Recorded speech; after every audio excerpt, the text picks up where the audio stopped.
Pension funds across Ontario are making billions in returns, but retirees see almost no change in their checks. This isn't a fluke. It's a system designed to protect capital, not payouts. So why does the money grow while your check stays flat? And where does that extra cash actually go? In 2024, Ontario's largest pension funds posted huge gains. The teachers earned 9.4%, OMERS 8.3%, HOOPP 9.7%, and OPTrust 9.6%.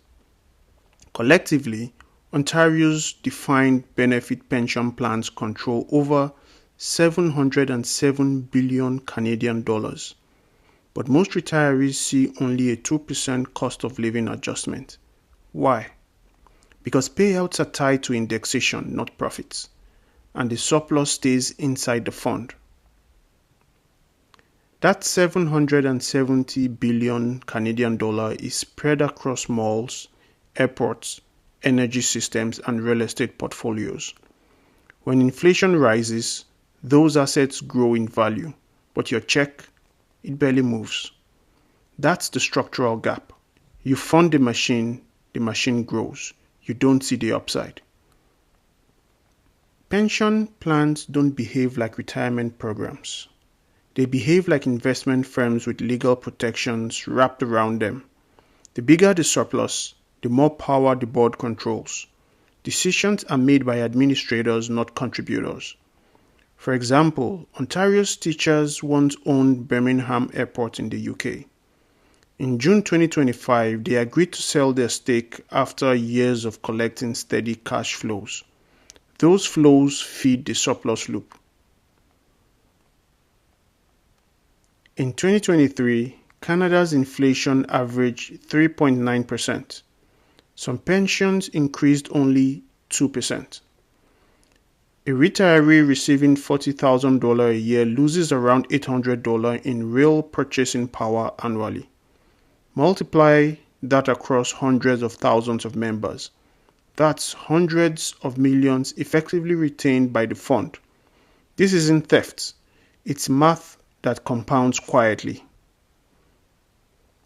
Surplus money isn't left idle. It's invested into inflation-resistant assets like real estate, utilities, and infrastructure. Surplus becomes capital. Capital becomes control. These funds hold real economic power without ever being on a ballot. Analysts describe them as shadow states.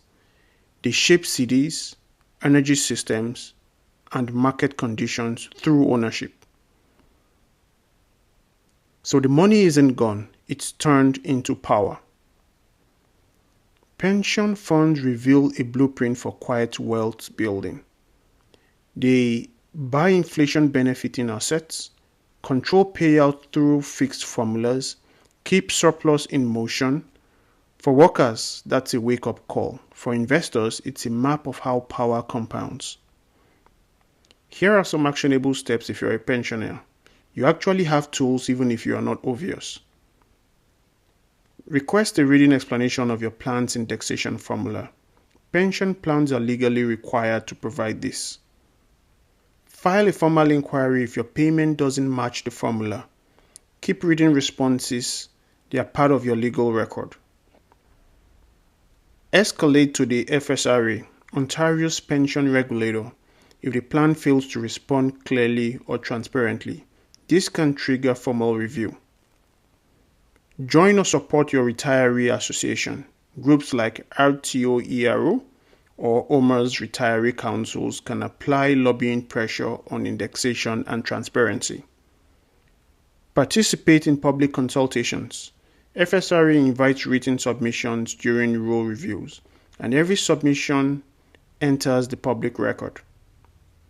Track the surplus inflation gap. Surpluses growing while payouts stay flat builds a documented case for policy pressure. Push for transparency through collective action. Boards respond faster to organized pressure than individual complaints. These steps don't flip a switch overnight, but they create real accountability pressure. The IMF reports that pension surplus model is spreading globally. Funds in the US, Europe, and Australia are following the same playbook. This isn't a glitch, it is the system, and the real power isn't in the checks, it's in the billions you never see. When your future becomes someone else's cash flow, the rules of the game change. The pension profit paradox isn't just a financial story, it's a governance story.